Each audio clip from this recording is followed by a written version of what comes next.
There are 2 exams for the class.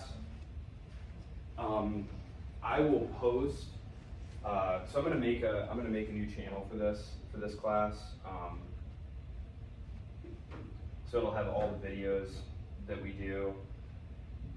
The week before each exam, I will make like a short video from the office and just post it saying, here's what I want you to know for the exam. So that way, when you are studying for the exam, you don't have to guess, oh geez, I got 7 whole chapters here, or however many chapters to study. I'm going to give you a solid list of like, these are the things that are going to appear on the test. Each week, you're going to receive a multiple choice quiz, a 5-question multiple choice quiz over the readings and lectures for the week. Those questions then later appear on the exams. So a significant number of, I think it's like 70% of the questions, I can't remember, I'm sorry. It's like 70 or 75% of the questions you'll have already seen. Sorry, I can't do that. Sorry. You can do that. I asked, and I did. And so no, I got great feedback from last year's class who said that it was, that worked really well. Because again, I'm not trying to trick you, and every pedagogical study shows that the more times you expose students to the same material, the more likely they are to retain it. So, if you hear that Columbus, departed in 1492 several times over the next several weeks, you will remember it for the rest of your life, which is the goal. Because really sad studies show that like most people can't really tell you anything they learned, 4 or 5 years after leaving school. So, okay, so really quick. So this is the textbook. Any questions about the textbook? Oloso and Wilford, University of Minnesota. Okay. All right. Really quick, I should ask this. Are there any athletes in here? Any athletes? Okay, that's good. Awesome. I was too. Great. Any athletes in season right now? Okay. Do me a favor. If you are going to be missing anything for Tuesdays and Thursdays, do you like know your schedule? What sport are you guys in? Track. Cheer. Okay. If you wouldn't mind, just like email me the dates that you're going to be gone, because every day before I do attendance, I'll just pull that stuff up and just mark off like, oh yeah, they're gone, excused. So that will just be easier for me. So at the end of the semester, I'm not like going back and trying to retool that stuff. Okay. So. And I'll make sure if you're gone, like someone's in Florida in one of my other classes, if we had had an exam or a quiz or something, like I would go in and manually change the window there, because it's all online. All your quizzes are online, and so they open and close automatically. Like I would go in and manually make sure that was open for you. Okay, so that's good. Yeah. Okay. Any questions before I dive into them? I'm just going to take a quick, I'm just going to run through the syllabus with you really quickly. I can remember, yes. Okay. Okay.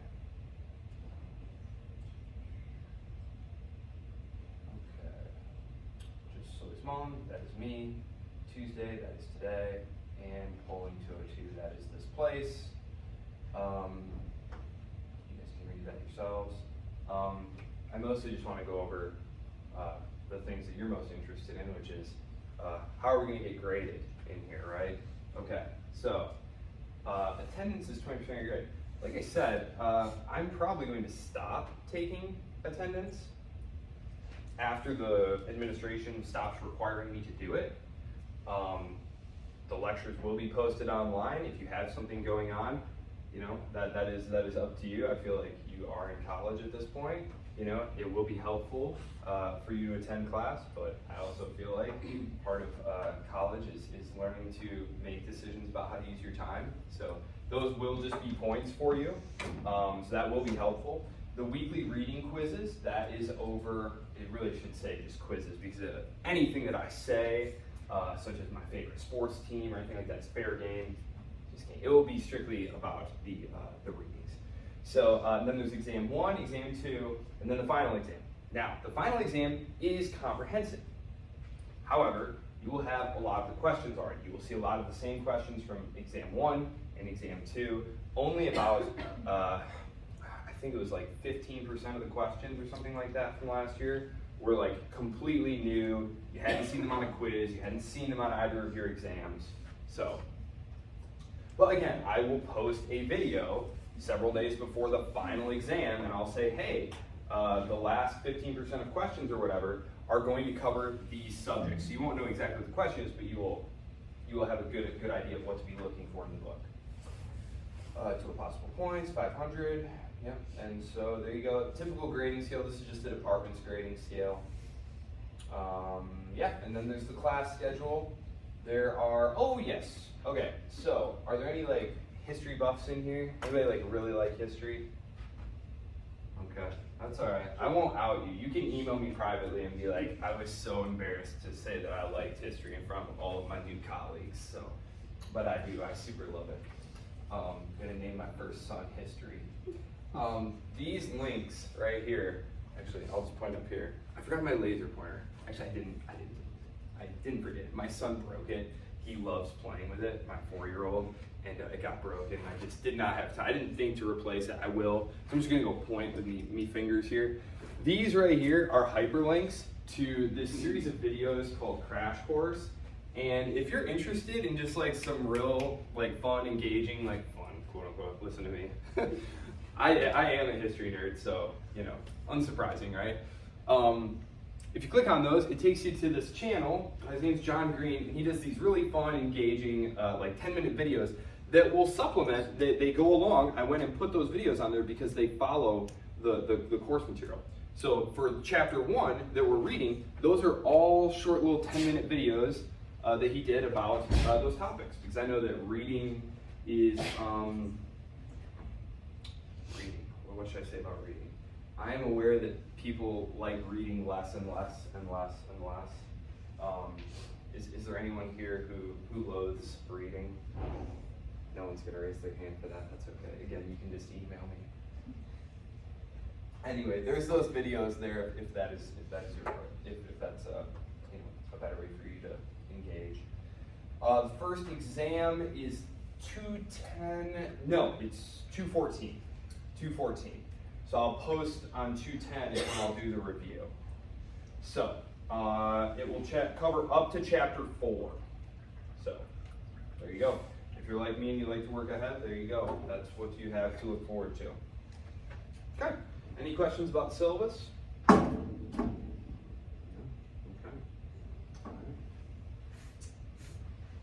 Okay then. I'm just going to dive in and get started then.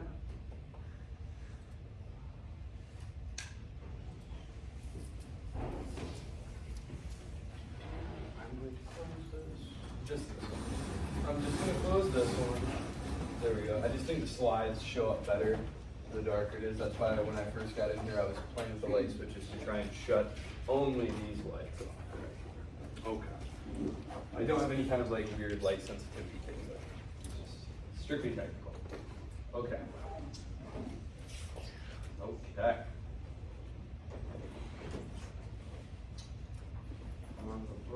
Who here is like a really rabid, energetic note taker in class? No? Good. Because I always tell people don't do that. Just tune in. History is a story. It's a narrative, especially at the 100 level. So just learn the story that I'm about to tell you, because then it will allow you to fit all of the pieces in together. You know what I mean? It is very hard to write down all these bullet points and then just remember all these little facts and how they all fit together. It's much easier, in my experience, and I do have quite a bit, to just understand the basic contours of this narrative, this story that we're going to be telling. And so then, if I ask you a question about the American Revolution, you'll know about where in the story that happens. So you're not going to get tripped up and say something like it happened in 1850 or something like that. Which, to be clear, I don't generally ask you questions about like specific years, just because it's, I don't know, it gives you what I feel is more of a Trivial Pursuit knowledge. Who here's played Trivial Pursuit?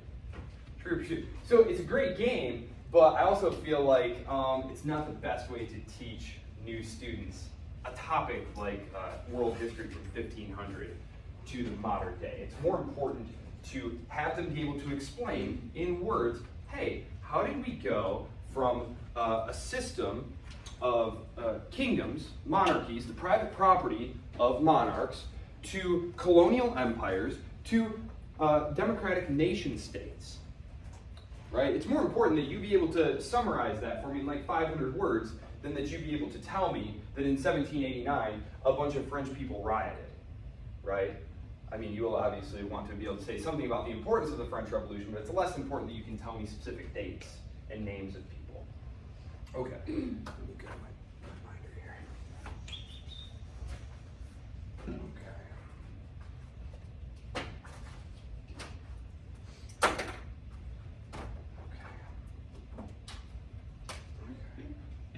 Okay. What a beautiful slide. Who designed those? It was me. Okay.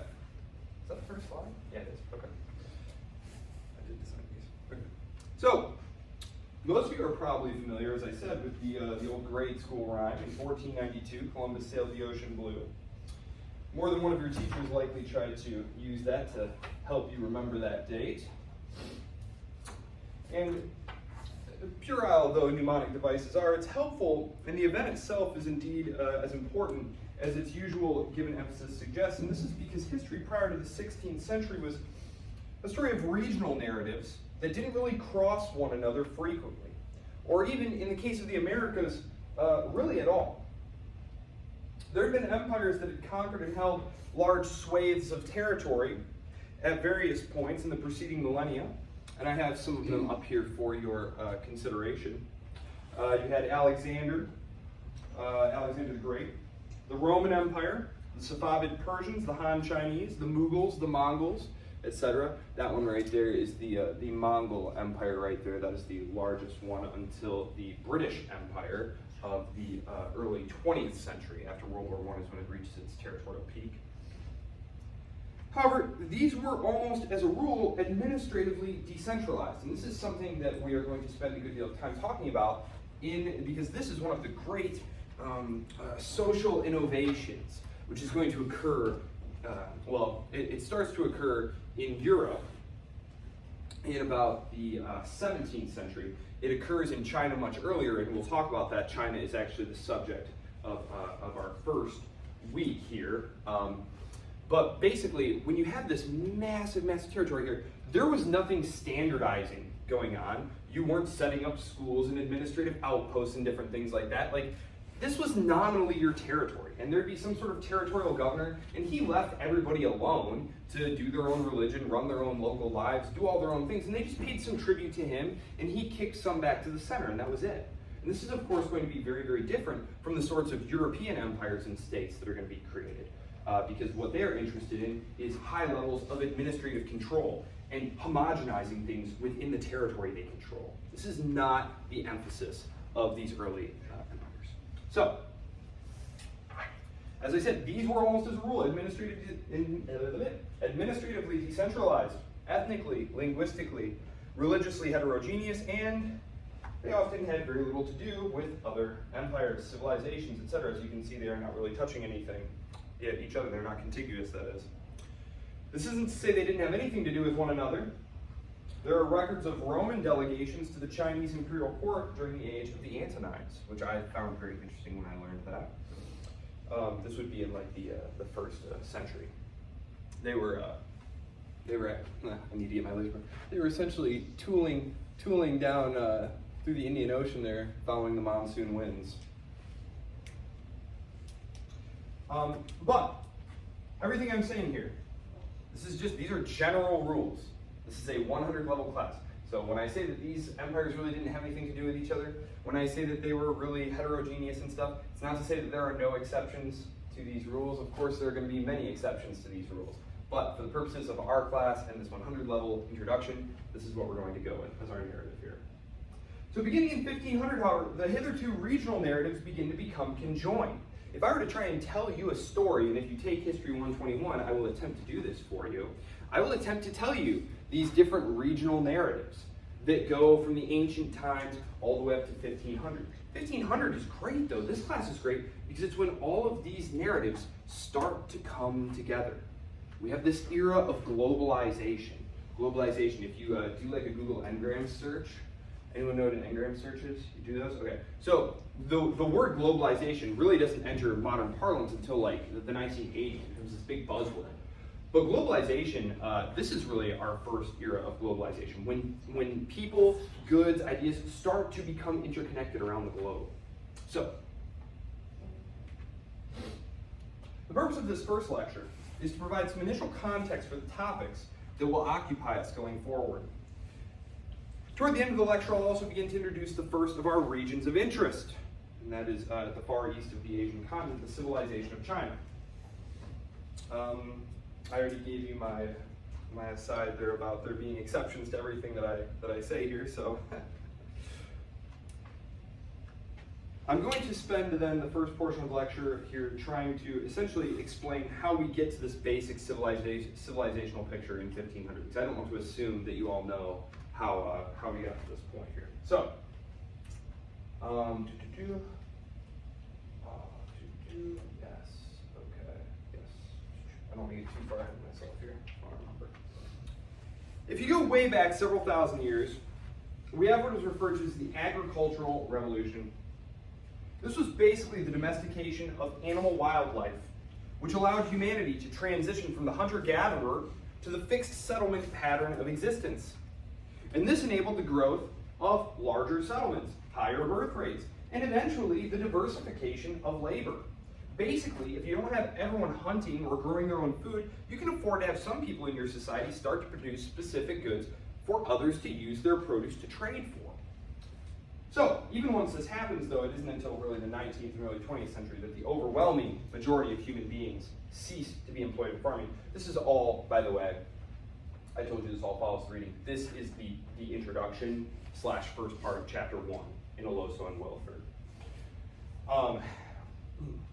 And that's a key point. When we talk about people and places and going things, and especially once we hit like industrialization in the late 18th century, early 19th century, it's important to understand that like still the overwhelming majority, like 95% of us, are farmers.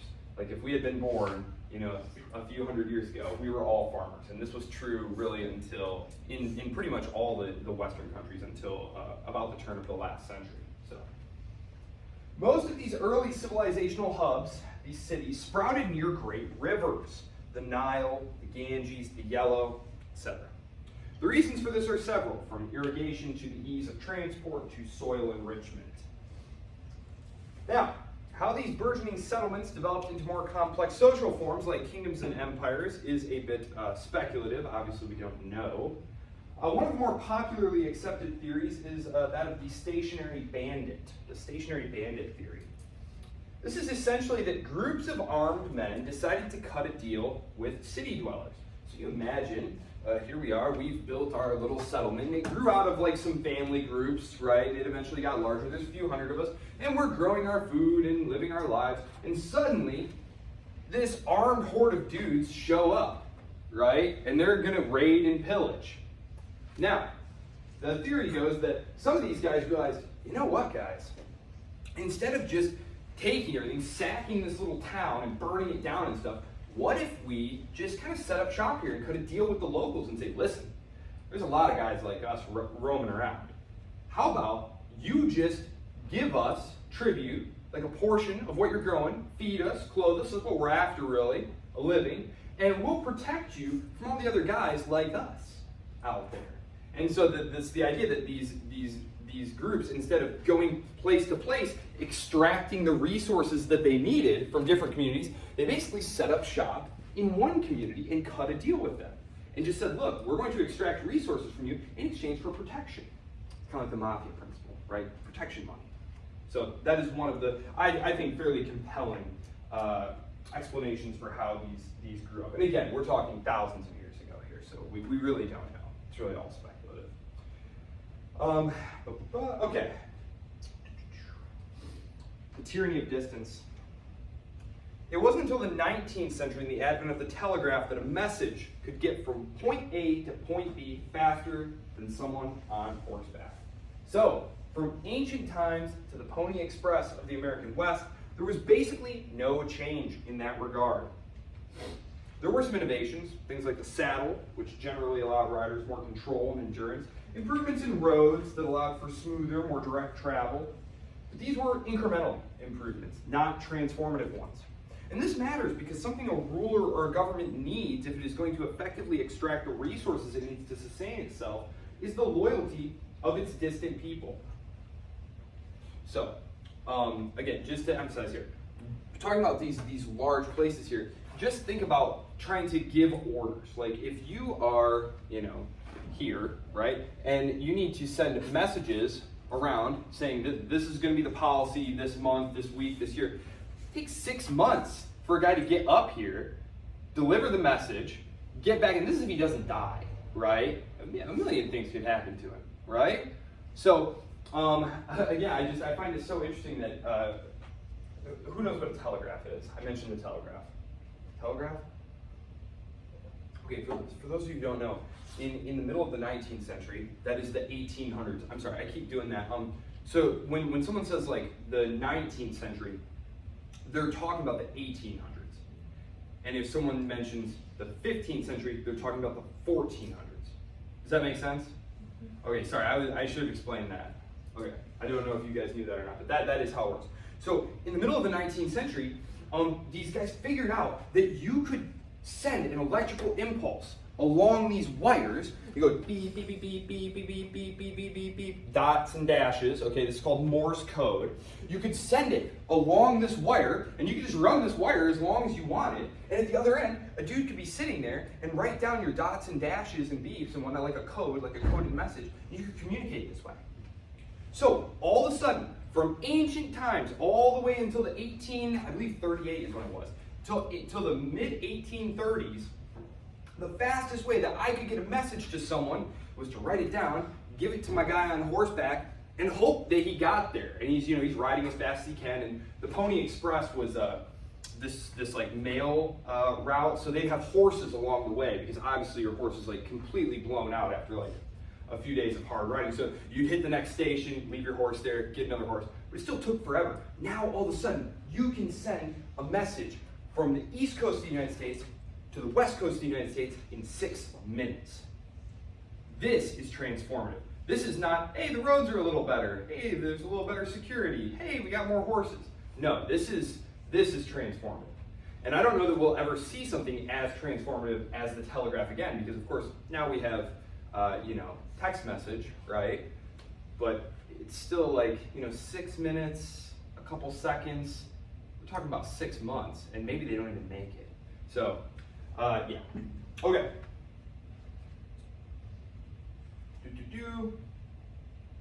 A note about PowerPoint slides. I try to use them very sparingly, and I try never to put text on them because students, and of course I was a student, I was in college for like 10 years. No matter how far you're in college, every time the professor puts something up on the PowerPoint slide, something weird happens. You know what it is? Everyone just starts taking out their pencil and pen and starts writing it down, right?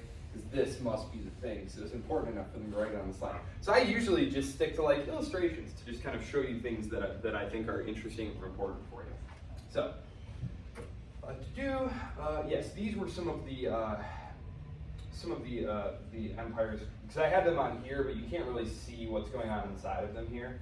But as you can see, these empires fracture very quickly. See, they're very big, they're very large, and this is what they look like after they fracture. So that's what we're going to talk about here.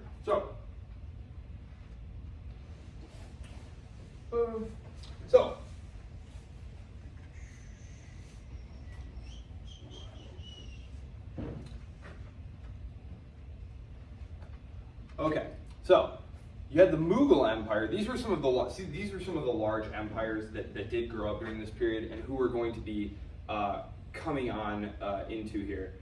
So we have the Mughal Empire, which one thing that's very interesting about these very large early modern empires is that they tended to break apart very quickly. You'd have like 1, maybe 2 in a row, like really good like warrior kings who were really good at commanding loyalty from their men, from their generals, and they'd conquer a whole bunch of territory. But then he would die, right? And the famous case is Alexander. Alexander conquers this huge empire, and then pretty much the instant he dies, it's fighting among the generals, and it's broken up.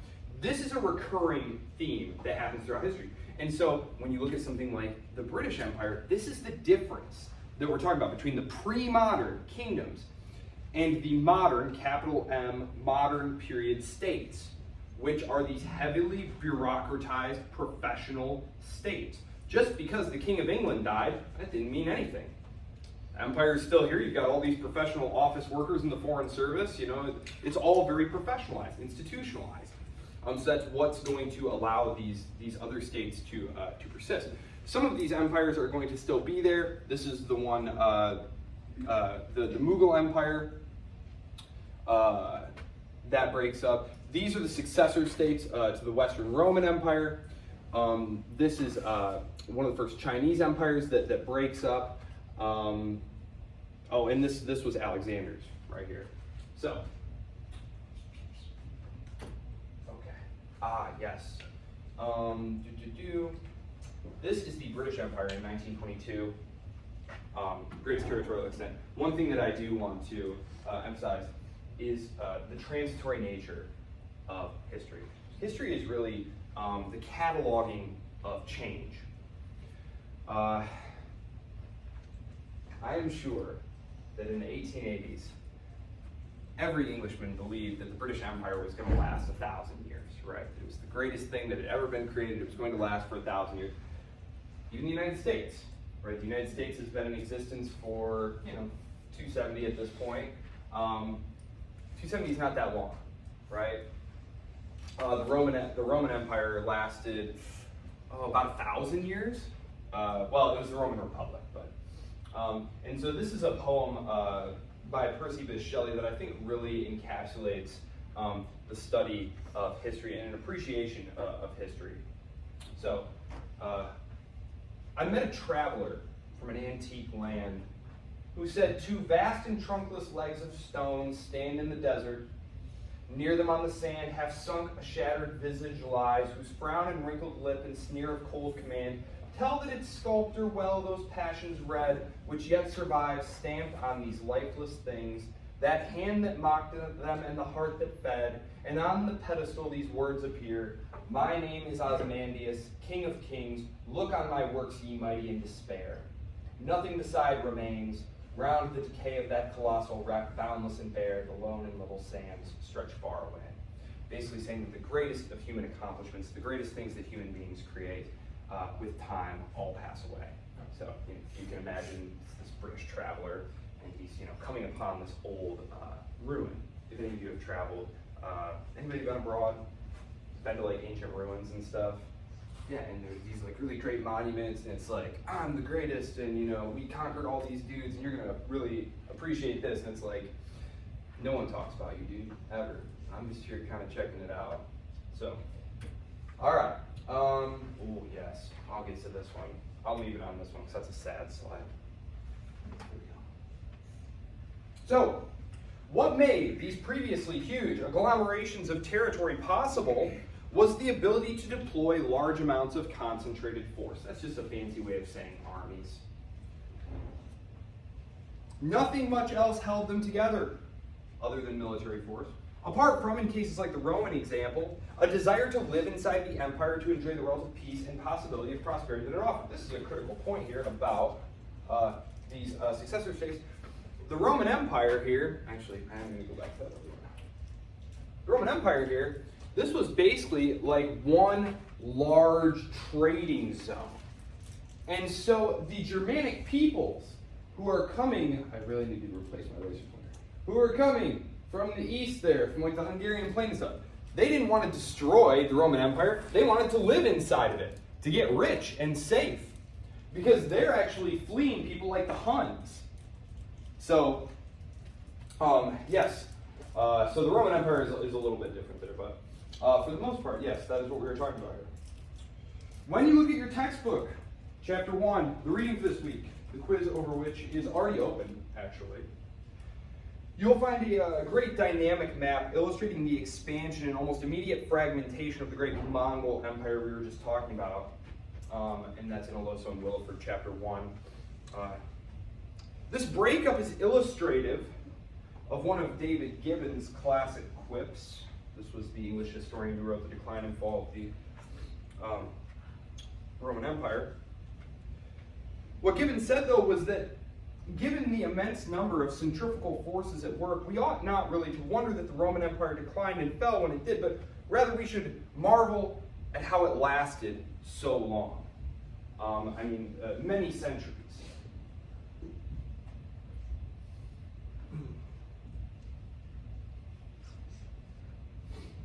As it happened, it was Gibbon's belief that it was the adoption of Christianity that fatally weakened the Roman Empire.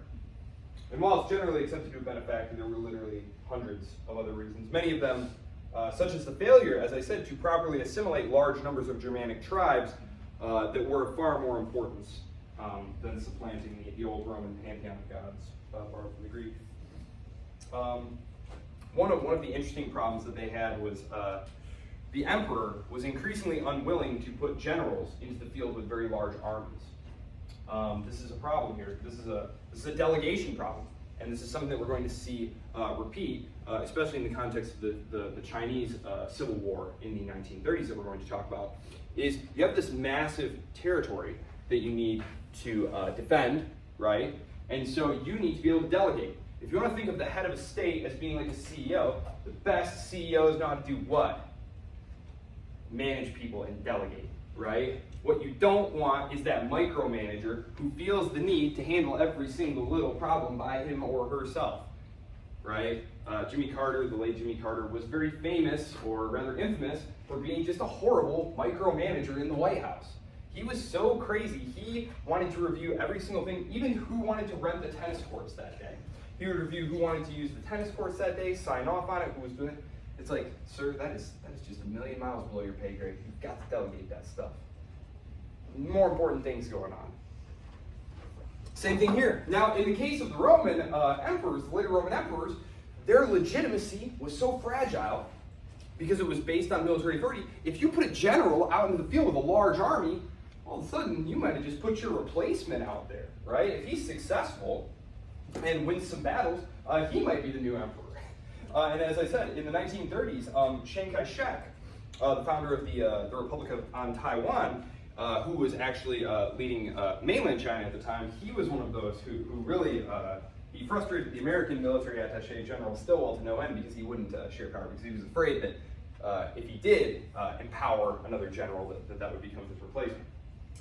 So, one thing that you'll find in history is that what most durable empires had in common, apart from a relative lack of serious militarily capable rivals, or some kind of organizational or technological advantage, was a linguistically homogeneous professional bureaucracy. That is, you have a group of administrators whose loyalty is to the state, rather than to any individual within the state. The Romans went through a period of professionalization during the years of Augustus. His reorganization of the Republic following the end of the third round of civil wars there. Sulla, his uncle, and then his own. The British went through this when they replaced the East India Company and other commercial ventures with foreign service officials. And then the American Empire, too, went through this process in the years immediately following the World Wars, in particular the Second World War. And as we'll see in this first chapter, China had an exceptional bureaucracy that perhaps more than anything else is responsible for China being arguably the oldest continually maintained civilizational political entity on Earth, stretching back thousands of years. So, just to be clear there, what we're talking about is, in the case of the Roman Empire, you had a group of officials from all over the empire who would come and train. They would all speak and write in Latin. They would all get paid by the treasury. This is important because a lot of times the armies would get paid by just looting whatever they were conquering, right? So their loyalty was to the general who was going to lead them in battle and win them the loot that they needed. These bureaucrats were loyal to the state, the state, not any ruler, not any general. And so as you go through Roman history and you find that, like, gosh, you have a few good emperors after Augustus, but really a lot of them were horrible, and you wonder, like, how on earth did the empire manage to just keep going for hundreds of years after this? The answer is, it was on autopilot, basically. They had defeated all of their rivals militarily, And these professional bureaucrats were just running and managing the state. And so that's why you could have these emperors who were just completely terrible at their jobs. So, China was the same way. The Confucian bureaucracy. Okay, so, okay.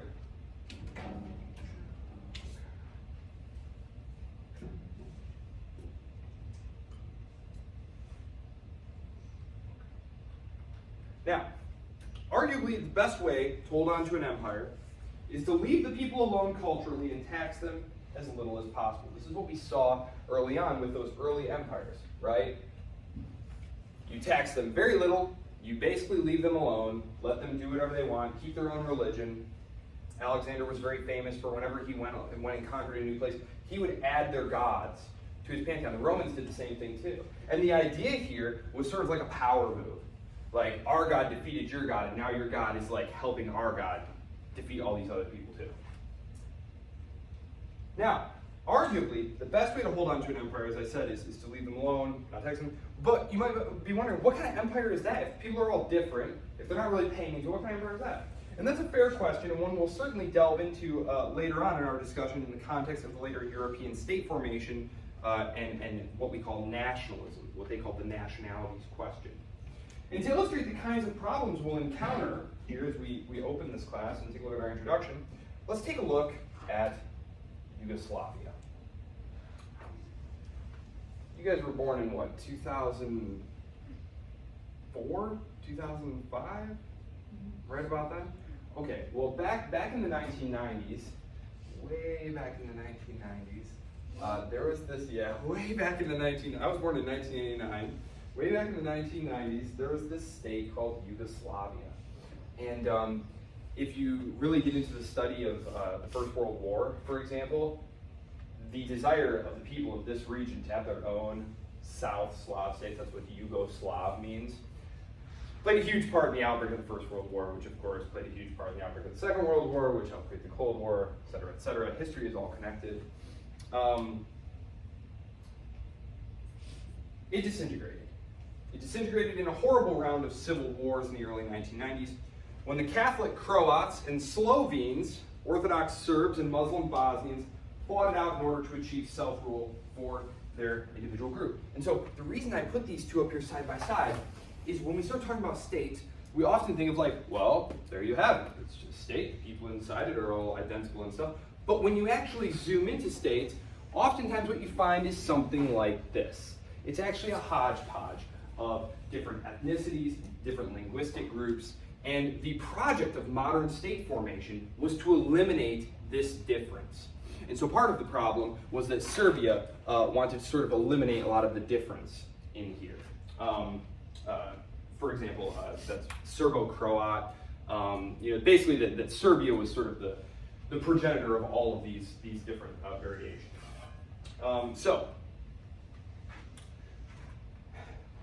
Kingdoms, the pre-modern kingdoms, were very much like this because kings didn't think of you as anything other than a subject. It didn't matter really, like what patois, what local language you spoke. For example, French.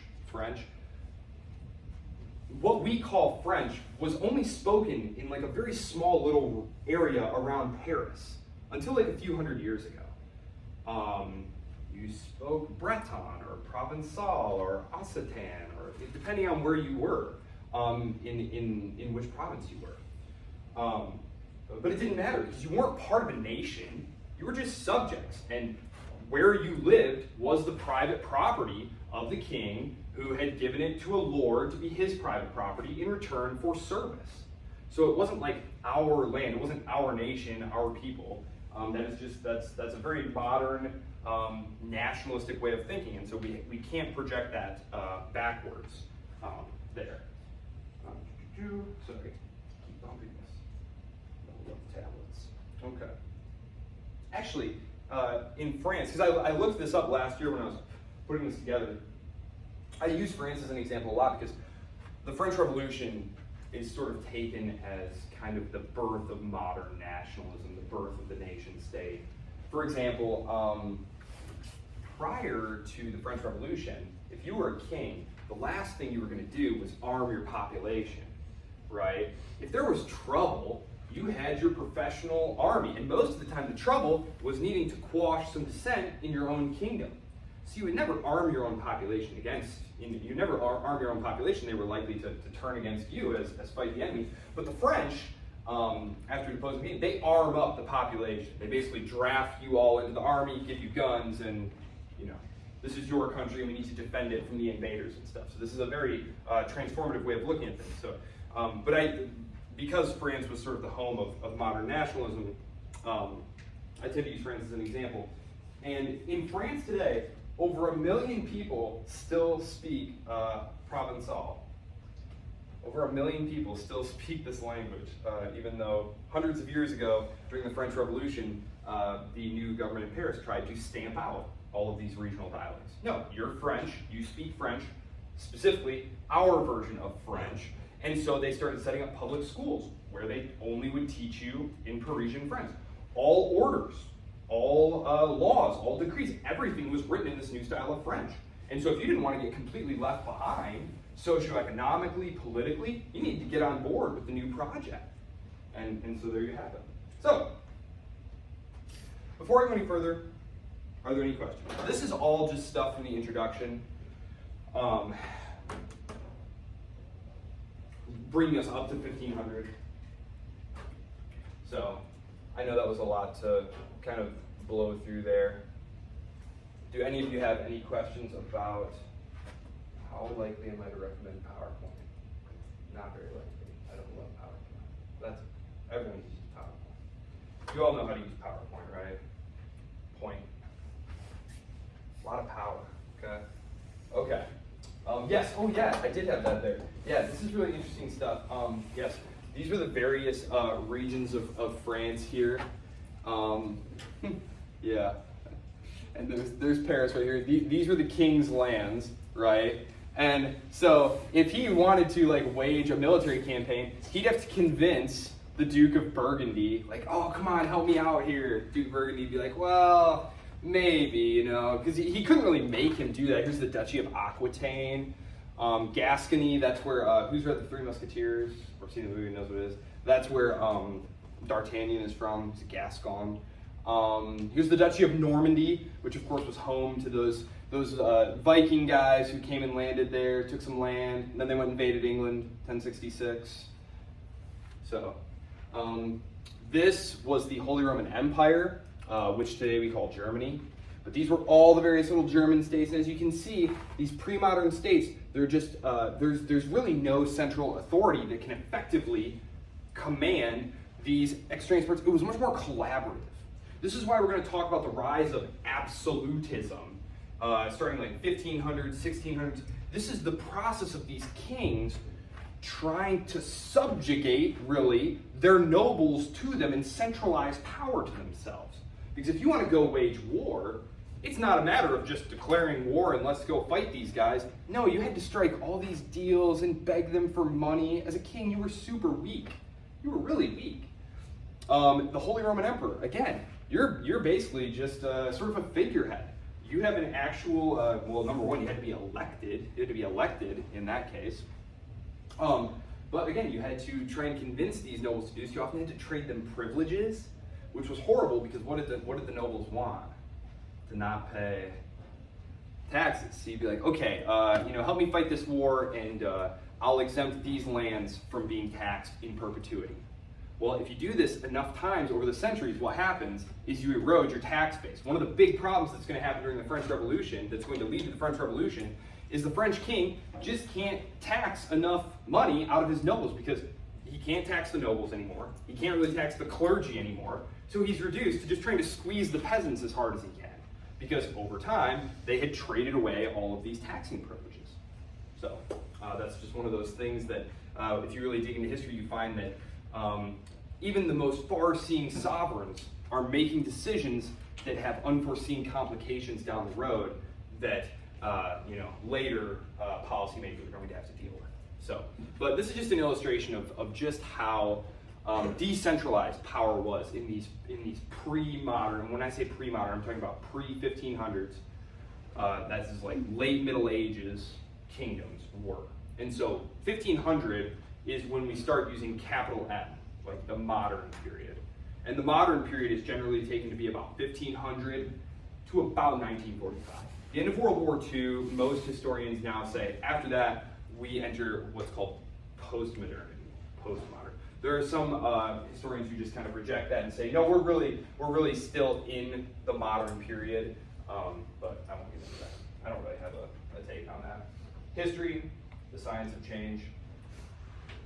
Okay, if you have no questions, I'm going to move on to China. What do you guys think? Does that make sense? Okay, so the problems of the pre-modern age were lack of centralized political authority. Part of that was that in order to project authority, you need to be able to move fast, you need to be able to get information there fast. You need to be able to project military force there quickly. Military force is expensive, and so you need money. And to do that, you need to be able to get taxes. And in many cases, these rulers could not get the tax money without giving away things to the nobles, getting their agreement on policy things. One of the things that's going to allow the Spanish, I'll say this one last thing, then I'll jump to China with our remaining 20 minutes. One of the things that's going to allow the Spanish monarchy to jump out to an early lead against their European rivals is that they find a way to start financing their military expansion, their huge military buildup, without going through that burdensome problem of like getting agreement, taxes, and all that stuff. After Columbus lands in the Americas and they start sending fleets over there, they start finding tons of silver. And so this silver flows back into the Spanish coffers, and they waste it all on military boondoggles. So, but, Spain is pretty dominant for like a century, so I guess I should give them a pass there. But that's just one of the things where you look at, wow, why did Spain, there's this book by Ray Dalio, I forget what it's called, something like Dealing with Global Change, where he has this great graph where he talks about power capabilities of empires, and there's all these wavy lines showing where they were peaking and falling and stuff. And you see Spain in 1500 just like rockets up and then crashes. And what I and other historians have argued is that Spain's monarchy essentially hit the easy button. Instead of going through the complex processes that the English and the French went through to build consensus, to build state capacity, and to build taxing power for the monarchy that they could use later and that would be sustainable, the Spanish monarchy was just like, nah, forget about it. We're just gonna use all this silver that we're sucking out of South America. So there's this thing called the resource curse. The resource curse. It's this idea that the more natural resources you have, the worse off your country winds up being in the long run. Whereas the countries who are really materially very poor are forced their leadership in order, because all leaders want to extract revenue from you, they have to build your human capital. They need to invest in you to make you productive and smart and to help you do all these things. Whereas if they just have silver, for example, that they can just yank out of the ground and sell on the world market, they don't really care about their people, investing in their people. So it's called the resource curse. Anyway, I think it's pretty compelling. Okay, so that was the introduction. The first chapter of the book focuses almost exclusively on China, its cultural history, and its relations with nearby peoples, such as the Mongols.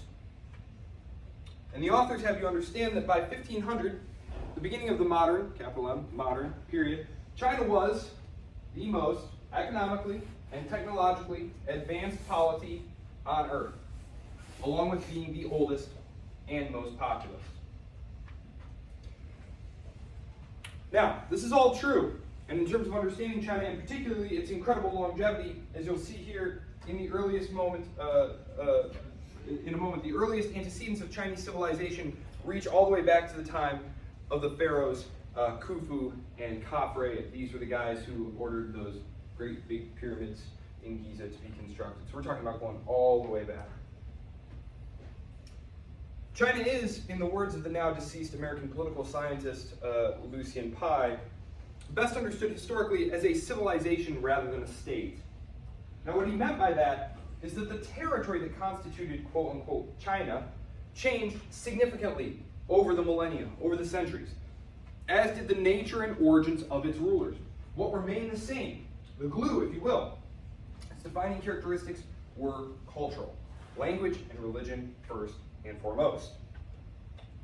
Before moving on here, I just want to highlight one thing here, because it might have blown past you there. By 1500, the most technologically advanced and wealthiest states in the world were over here. We're over here. Many of the inventions, paper, gunpowder, magnetic compasses, algebra, who here likes math, right? All those words, all those numerals, where they come from? They're Arabic, right? All of these things slowly made their way across this great route, the Silk Road, this great trading caravan trail that came all the way across there. And over the centuries, these things gradually came into Europe, right? Europe, from about 700 to 1500, is economically very poor, not important, militarily not very strong, right? We just saw France and Germany, its two most powerful states, their rulers were horribly weak. They couldn't do anything. As unlike the Chinese state, which was very centralized and powerful. So too things like the Safavid Empire, the Mughals, and so these large empires. This is when you have the sort of like the Islamic Golden Age, when many advances are being made in Baghdad, which was the home of the Caliphate. That's actually destroyed by the Mughal Empire. They actually destroyed the Baghdad library and burned the whole place down. It's a horrible shame. Who knows how much was lost during that. But so that's just a point that might have kind of breezed by you there as I was zipping through that there. But just a point that I want to make there is that at the time that Europe was fighting religious wars in the Middle East, they were doing lots of science. And now there's religious wars in the Middle East, and we're doing science. So things have just kind of reversed there. So, okay. These right here, can you guys see that? You all have young eyes, right? I'm like, okay, all right. All the way back to 2000 BCE. So, much like medieval European history then, and perhaps even more so, it's impossible to tell a neat linear story of the history of China.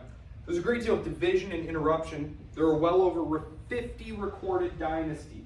And a dynasty just means like, okay, I was a super successful warrior, I conquered the land, then my son, his son, etc. But my great-grandson was a goofball and he messed around and blew everything, and you know, he got toppled by some noble, and now he's in charge. Now new dynasty. Now it's new dynasty. And so their names, generally, are what signify the dynasties. So, we have a series of illustrations here depicting the various territorial holdings of some of the most significant of the Chinese imperial dynasties here. And it carries on to this next slide here. So we have, let me see. Yes. Okay. So just take a look at these. As you can see, I'm going to explain this in a minute, but I just want to kind of point out, because I'm going to flip through the slides here. We start in this one very small region, and then it is going to grow out over, about 4,000 years. That's a lot of time. That's a lot of time. So even if you're adding only like a few miles a year, you're going to get there eventually, until you reach the Ming Dynasty here. The Ming Dynasty at the far right. That is the last one that I put on here. Yep. Okay. Yep. The Ming. Right? Yes. For now. Yes. The Ming. Okay. So, beginning with the Xia dynasty. Now, much like the founding of Rome, which involves the story of two orphan boys who are raised by a she-wolf, probably that's not how it happened, right? There's a great deal of mythology surrounding the foundation of empires, and China is no exception. Indeed, there's an entire school of Chinese historians who doubt the existence of the Xia dynasty, and who essentially argue that it was later dynasties like the Shu dynasty, who basically created it as like a mythology to explain like, this is why it's legitimate that we're in power. right? Propaganda and myth making is a very important element of creating legitimacy for your regime. So, the first thing to note is its location on the Yellow River, on the North China Plain. We talked about where do these civilizational hubs spring up? Next to great rivers. So, some of the reasons there. Number one, water is a powerful source of energy, right? It can turn things. It's also a source of irrigation for your crops. That good nutrient-dense soil too is going to be really good. It's full of minerals and nutrients that are going to help your crops grow better. It's also phenomenal for transport. And this is something that we don't really appreciate today because we have industrial power, right? But in pre-modern times, let's imagine that you and I have grown several tons of lumber. And now we need to get it to the next town over. Now it's about 7 miles. If we load it onto carts and stuff, we have to have some oxen, all these different things. It's gonna be, or we can just build a barge, a nice flat barge, throw it all on there, and literally holding ropes, you and I could pull tons and tons of literal tons, like thousands and thousands of pounds of things right down the river, just like that. Water makes movement of goods so much easier, so much easier. So, that is why the rivers are so important, the great rivers. So, Yellow River, North China Plain. So, China today is very heterogeneous. There are like 50 different officially recognized ethno-linguistic groups, but the majority, the overwhelming majority of people are ethnically Han. Han Chinese, Mandarin-speaking people, and this is who I mean when I talk about the, quote, Chinese.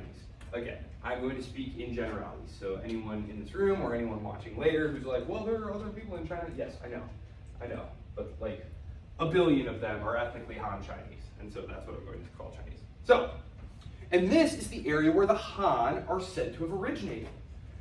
4,000 years ago in this North China Plains Valley on the Yellow River.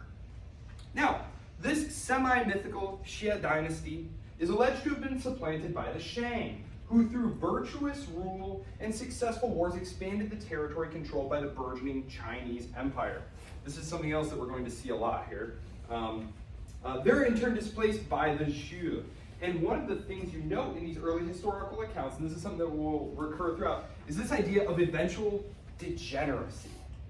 That is, initial leaders are strong, virtuous, etc.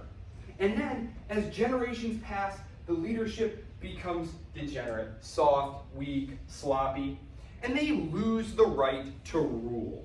Someone supplants them. The Xue were the first to allegedly formulate this idea in terms of this idea, and this is one of your quiz questions, I remember, the mandate of heaven. The mandate of heaven. If you ruled well, you were said to have the mandate of heaven. You were the legitimate ruler. And we could tell if you had the mandate of heaven because things are going well. We're winning wars, harvests are good, administration is sound, justice is swift and true. And if we're losing wars, if harvests are bad, if there's lots of corruption, we know that you've lost the mandate of heaven. And this means that it would be right and just for some nobles or someone else to overthrow you and take over and run this place better. So, and one of the things that I do find funny, of course, as like a modern, scientific person, like they'd even blame like bad weather on the emperor, like, oh, another flood.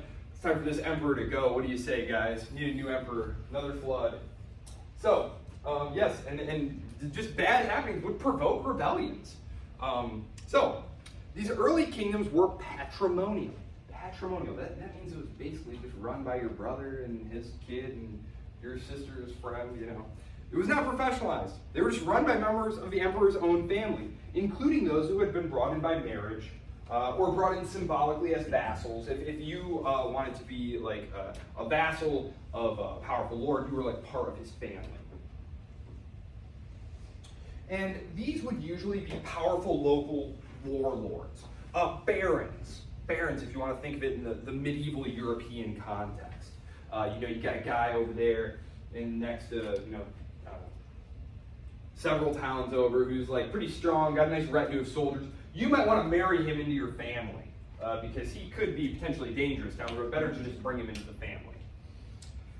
Maintaining stability is a huge challenge for any ruler, and especially in an area as large as China. In the case of the Xu, as you can see here, this was an even larger area than modern-day France.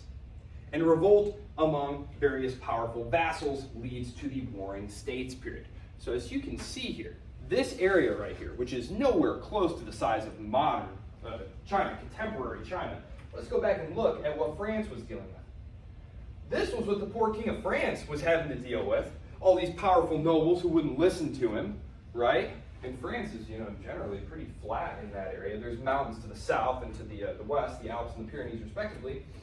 The Xu emperors are trying to deal with an even larger territory back here, thousands of years before that, having a very difficult time. So, and this leads to the Warring States period, essentially a civil war, right? The emperor has lost legitimacy, has lost control, and so now these powerful local warlords are battling it out. And we shouldn't think of them as like being illegitimate. Warlord has a very negative connotation to it. When I say he was a good warlord, he was a very chummy sort of guy, a good warlord. Does that make sense to you? Kind of, no, right? It's some kind of cognitive dissonance. When we say warlord, these would have been like provincial governors of the old imperial apparatus. These would have been generals. So these were people who had legitimacy probably in the old system, and who then, when you have a weak emperor who's lost the mandate of heaven, well, the thing is, when the mandate expires, it doesn't say, and now so-and-so is in charge.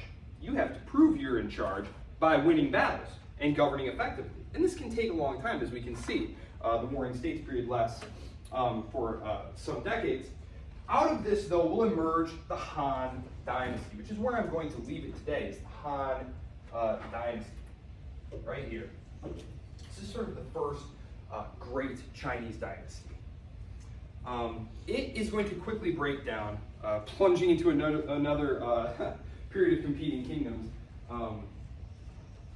It is significant because the territorial extent of the empire is going to remain essentially unchanged for the next several hundred years. It's going to be this area of territory, basically, until we move quite far ahead in our story here. So things to kind of lock into your memory here as we were talking about early China.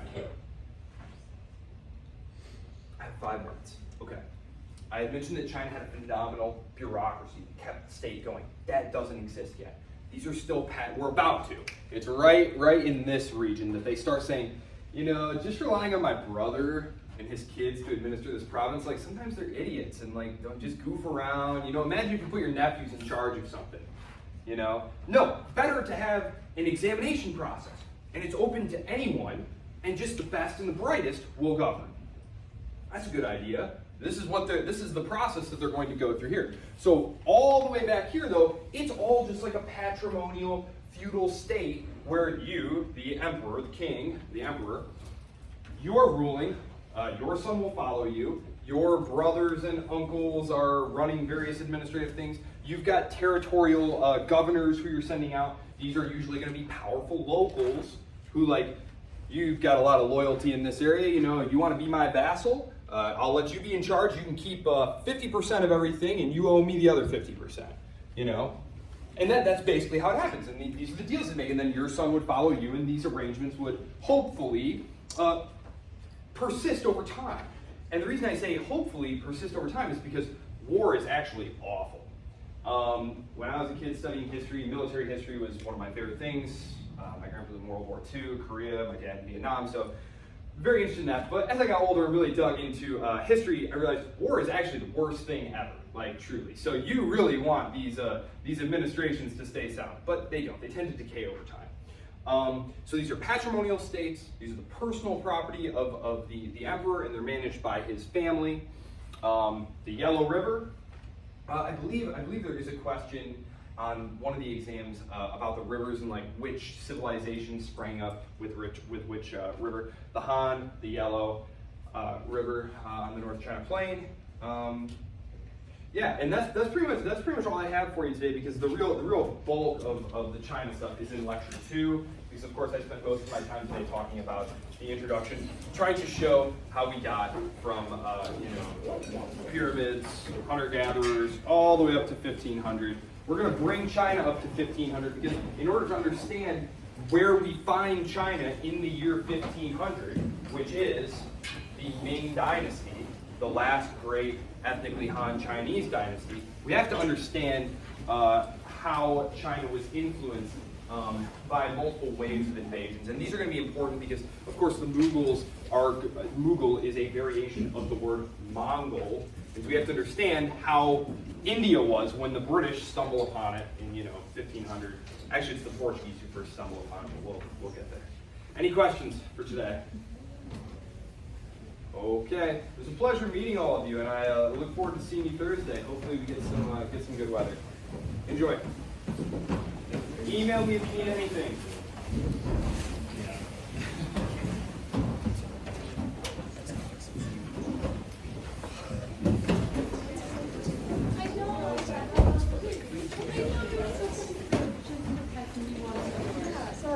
Yes, definitely. I just did this one sounds like. Would you rather? But yes, definitely. You can literally just email it to me. Yeah. What do you do in track? We'll want to send stuff. Distance stuff, right? Oh, cool.